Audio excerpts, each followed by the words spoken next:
이번 시간에는 IR 사업계획서의 작성 방법에 대해서 학습하겠습니다. 이를 통해 여러분은 IR 사업계획서의 작성 방법을 설명할 수 있습니다. 네, 이번 시간은 IR 사업계획서 작성 두 번째 시간입니다. 앞에 말씀드렸던 내용들 어느 정도 머릿속에 그려지시던가요? 이번 시간에는 경쟁부터 시작하도록 하겠습니다. 7번째 섹터였죠. 이 경쟁사와 관련된 이야기들을 사실 하지 않을 수가 없습니다. 대표님이 진입하려고 하는 시장에 누군가는 사실 존재하거든요. 근데 대표님들이 저희는 경쟁사가 없습니다, 이렇게 말씀하시는 경우들이 의외로 자주 있어요.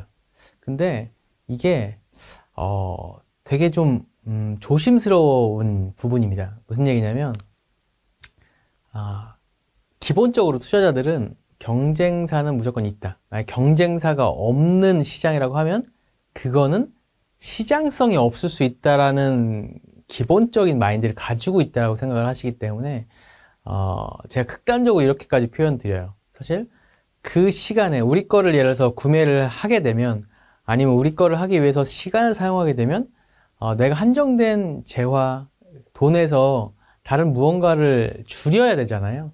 그래서 우리 거를 소비하면서 다른 소비가 줄어들면 사실 그게 오히려 이제 대체제나 경쟁사일 수 있다라고 표현드리고, 되게 일례로 쉽게 말씀드리는 게 우리가 닌텐도 게임을 많이 하게 되면 어떤 시간이 줄어들게 될까요? 공부하는 시간도 줄어들 수도 있겠지만 운동하는 시간도 줄어들 수 있겠죠. 그래서 닌텐도의 경쟁자가 나이키다 라고 얘기할 정도로 극단적으로 저희는 어떤 시간이나 재화에 대해서까지도 확장해서 경쟁사에 대해서 대표님이 어떤 마인드를 갖고 있는지에 대해서 굉장히 중요하게 생각을 하는 부분에 대해서 기본적으로 이해를 하셨으면 좋겠어요. 그리고 조금 더 다른 표현을 좀 드리자면 이렇게 생각하는 경우도 많이 있습니다. 그러니까 저희가 어떤 사례들이 케이스 스터디가 좀 되어 있을 수 있다고 했을 때, 내가 이런 시그널이 있을 때 좋지 않은 결과가 있었고 이런 시그널이 있을 때 좋은 결과가 있었다라는 어떤 학습을 하게 되면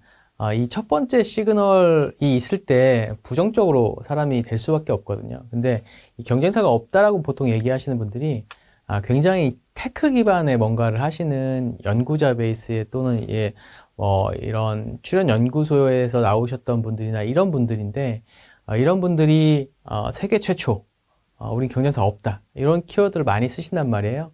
그래서 이런 부분에 대해서 우리가 인지를 하고 이 단어는 좀 절제했으면 좋겠다라는 부분들, 그 다음에 우리가 다양한 정부 지원 사업에 쓸 때도 마찬가지고 IR 자료에도 쓸 때 경쟁사하고 이제 분석표 같은 걸 만들어 넣으십니다. 그래서 경쟁사는 이게 없고, 경쟁사는 이게 없고, 이게 없다, 우리는 있고 이렇게 표현하시거든요.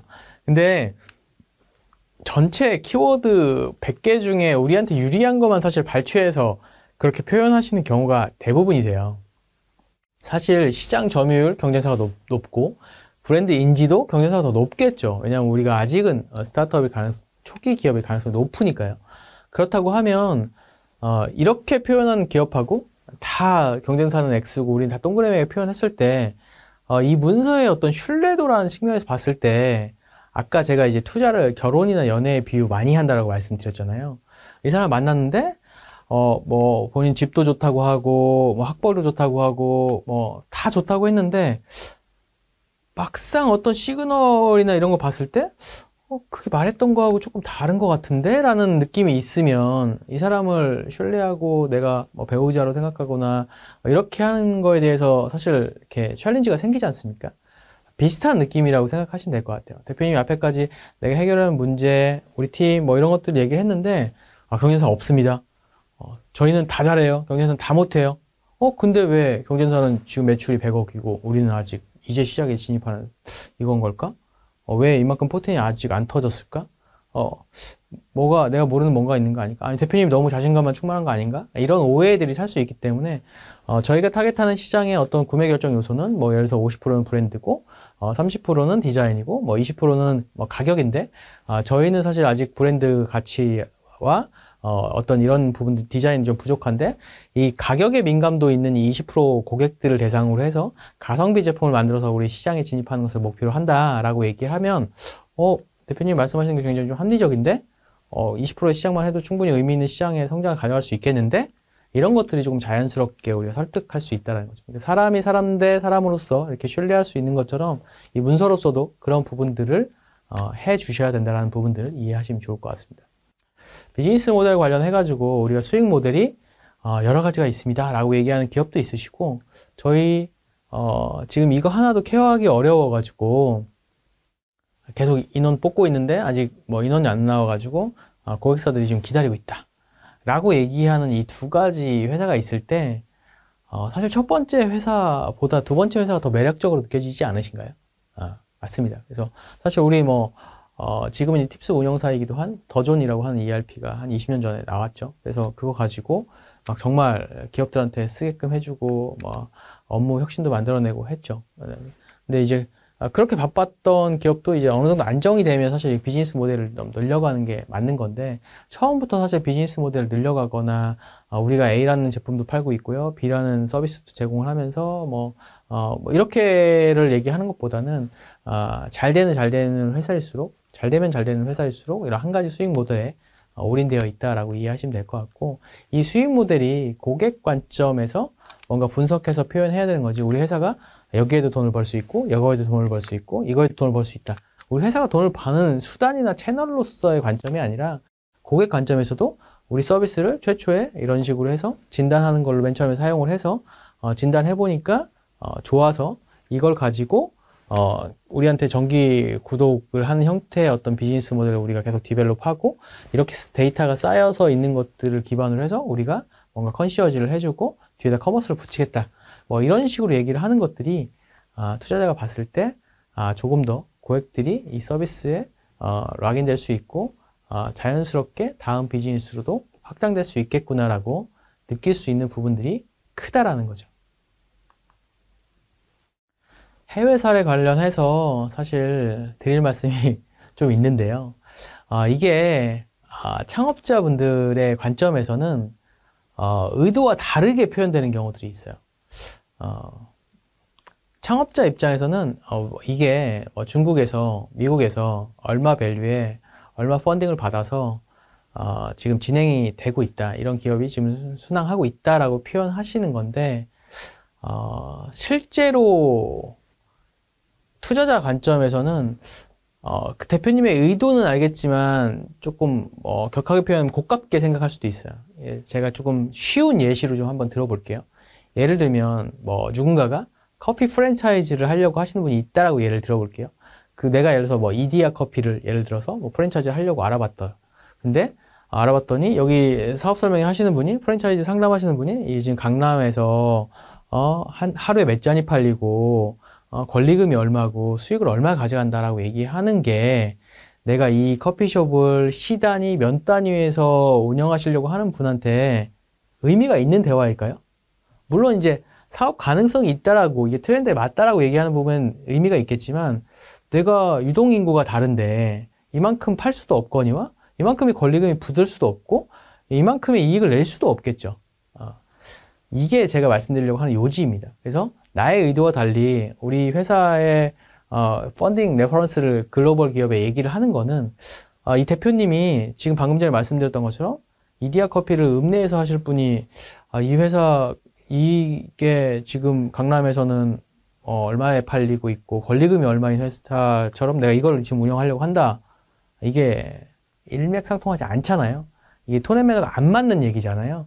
그렇기 때문에 여기에서는 이제 숫자를 빼고 글로벌리 이런 사업들이 활성화되고 있기 때문에 국내에서 우리가 좀 미리 빨리 준비하는 부분인 거고 기업 가치나 이런 부분들은 국내 시장의 상황에 따라서 달라질 수 있다는 걸 대표님이 인지하고 톤 앤 매너로 얘기하는 것처럼 느껴지는 건지 아니면 대표님이 이게 2조를 펀딩 받아서 지금 20조 기업이 미국에 돼 있다, 중국에서 있다라고 얘기하는 것 자체가 그럼 대표님이 우리나라에서 영위하시는 이 사업이 그 정도 사이즈라고 생각하고 착각하고 계시는 건가? 라고 오해할 수 있고 이런 것들이 경영 능력 또는 기업 운영에 대한 어떤 전반적으로 대표님이 가지고 있는 생각을 오해할 수 있게 만들기 때문에 이런 부분에 대해서 언급하지 않으시고 그냥 트렌드에 부합한다는 형태의 톤 앤 매너로 이야기를 하시면 좋을 것 같습니다. 전략과 계획입니다. 향후 1년에서 1년 6개월 동안 무엇을 할 것인지 적으셔야 되고요. 여기 안에는 우리가 지금 이 펀딩을 받아서 월간 캐시 버닝이 예를 들면 지금 뭐 2천만 원인데 인원을 또 충원을 해가지고 3천만 원으로 됐다가 요게 이제 뭐 마케팅에서 최고점을 찍고 그 다음에 얼마나 성과를 내면 이 성과 지표를 가지고 다음 펀딩을 가겠다라든지 이런 식으로 숫자를 기반으로 해서 기본적으로 이제 스타트업들이 돈을 적자로 운영을 하면서 그 다음에 이제 수익 전환이 BEP를 달성하는 컨셉으로 넘어가다 보니까 누적 BEP까지는 아니더라도 일단 월간 BEP를 어느 정도 수준에서 뭔가 할 수 있는지 뭐 이런 것들을 하셔야 되고요. 이런 것들을 대표님이 그냥 처음부터 쫙 쓰시려고 하면 절대 써지지가 않습니다. 그래서 그냥 아주 마이크로하게는 그냥 월간으로부터 우리 캐시플로우를 적용하셔서 엑셀로 조금 관리하시고요. 그래서 이번 달 고정비. 그래서 고정비가 사실은 뭐 임대료부터 여러 가지가 있겠죠. 그 여러 가지 상황 중에 변동성이 있는 게 있고 변동성이 없는 게 있잖아요. 그런 것들을 예를 들어서 인원이 늘어났을 때 어떻게 가중침을 주면 될지 이런 것들을 우리가 시뮬레이션 해볼 수 있지 않습니까? 이런 것들을 그래서 제가 제일 좋아하는 대표님들은 이렇게 딱 투자 받으시면 뭐 1년 반 동안 외부 활동 크게 안 하시고 그냥 딱 사업에 집중해가지고 딱 만들어서 나오시는 분들인데 사실 제가 이제 선호하지 않으시는 분들은 뭐 굉장히 이제 뭐 SNS 활동을 열심히 하시는 대표님들이 있으세요. 조금 불안하고 사실 이제 투자하기 전에도 이제 대표님 성향들을 이제 그런 것들에서 사실 저희가 이제 캐치하기도 합니다. 그래서 여기서 말씀드리고 싶은 거는 우리가 버닝 레이트 기반으로 해서 1년 6개월 동안 어떻게 돈의 흐름이 움직일지를 대표님이 정확하게 인지하고 계시는지를 알고 싶기 위해서 저희가 이제 요청을 드리는 장표이고요. 요거를 조금 더 숫자로 확실하게 만드는 게 이제 재무 예측입니다. 그래서 3년 동안 우리가 앞으로 어떻게 시뮬레이션 할 수 있는지, 그래서 매출, 비용, 이런 것들을 기반으로 해서 우리가 시뮬레이션 해볼 수 있겠죠. 그래서 대표님들한테 혹시 뭐 재무 예측이나 숫자들 있으면 좀 주세요라고 말씀드리면 엑셀로 받기를 원하거든요. 근데 엑셀로 받았을 때 저희가 이 장표를 딱 까서 딱 어떤 특정 숫자 하나를 이렇게 딱딱딱 클릭을 해보면 이게 그냥 하드카피로 그냥 숫자가 써 있으신 분들이 있으시고요. 또 어떤 곳들 같은 경우에는 이 전월 아니면 또 그 3개월 평균 금액의 가중치 얼마에 요 숫자로 해서 엑셀 서식으로 이 숫자가 나와 있으신 분이 있으세요. 그러면 저희 입장에서는 이 두 번째 분은 어쨌든 예측을 하신 게 맞다고 판단을 하는데 그냥 여기에 숫자를 이번 달에는 100만 원, 다음 달에는 뭐 120만 원, 그 다음 달에는 135만 원의 매출을 하겠다라고 그냥 이렇게 써시면 이거는 사실 이제 예측이 아니라 소설책에 가깝다라고 저는 생각을 하거든요. 그래서 예를 들면 우리가 그 과거에 우리가 매출이 월 평균 예를 들어서 뭐 5% 아니면 뭐 3.5%가 증가됐다고 하면 아니면 연간 우리가 매출이 100%씩 성장했다라고 했을 때 이거를 n분의 1로 녹여서 다시 월간으로 산출을 해서 그럼 월간 이제 8% 정도의 어떤 증가가 있을 수 있겠다라는 부분들을 이 숫자의 가중치로 사칙 연산으로 이루어질 수 있게끔 표현해달라는 취지라고 이해하시면 될 것 같습니다. 물론 이거는 뭐 이제 분야별로 다를 수 있기 때문에 뭐 내용을 딱 똑같이 할 수는 없겠지만 어쨌든 기본적으로 엑셀로 이런 것들을 해야 되고 이걸 하기 위해서 전에 이미 기본적으로 월간에 대한 우리가 캐시플로우를 파악하고 있어야 된다라고 이해하시면 될 것 같습니다. 마지막 가장 중요한 장표입니다. 우리 그 앞에 장표 같지는 약간 이렇게 톤 앤 매너가 조금 정중하고 뭔가 조금 겸손한 느낌으로 했다고 하면 이 마지막 팀이나 대표자 소개는 저는 약간 자랑을 뿜뿜 하는 이런 페이지라고 좀 말씀을 드리고 싶어요. 조금은 거만해도 좋다.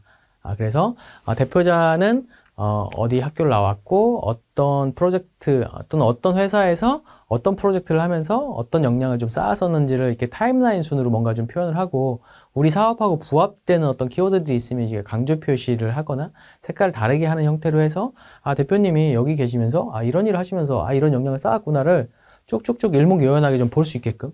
그래서 또 팀원들과 같은 경우도 이 팀원들을 어떻게 만났는지도 굉장히 중요하거든요. 그래서 동문이다, 아니면 전 직장 동료다, 이런 내용들이 써 있으면 사실 호감도가 굉장히 상승합니다. 왜냐하면 그렇지 않고는 이게 사실 두 가지를 잘해야지 이게 되거든요. 인간성도 좋아야 되고 일도 잘하지 않으면 전 직장 동료나 이렇게 선후배 사이에서 일하기가 쉽진 않아요. 그래서 이런 부분들을 좀 자랑을 할 수 있게끔, 다른 것들은 장표가 좀 한 장 정도로 표현된다고 하면 팀 페이지는 저는 뭐 분량의 제한이 없지 않을까라고 생각할 정도로 여기에다가는 자랑을 많이 해주시고, 초기 투자자일수록 어쨌든 기업 대표님하고 우리 팀들을 보고 투자하는 거기 때문에 우리가 타당한 문제 그리고 타당한 솔루션을 제안하는 게 이런 사람들이 모여있다, 이 사람으로서 사실 어쨌든 투자자의 마음을 이끌어내야 된다라는 부분들 이해하시면 좋을 것 같고요. 우리 공동 창업자 간의 지분 구성 굉장히 중요합니다. 그래서 요거는 사실 n분의 1로 하시는 분들 있으신데 절대 그렇게 하면 안 되고요.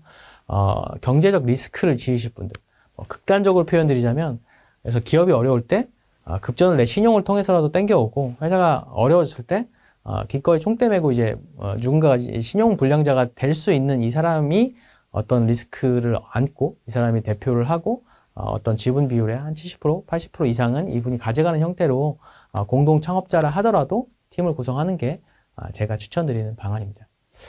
2시간에 걸쳐서 우리가 IR 사업계획서 작성에 대해서 이해하는 시간을 가져봤고요. 이걸 기반으로 해서 IR 사업계획서의 어떤 느낌을 가져가셨으면 좋겠습니다.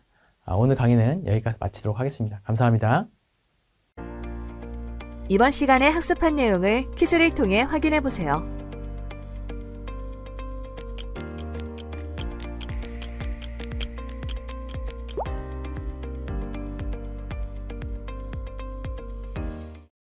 이번 시간에 학습한 내용을 정리해 보세요.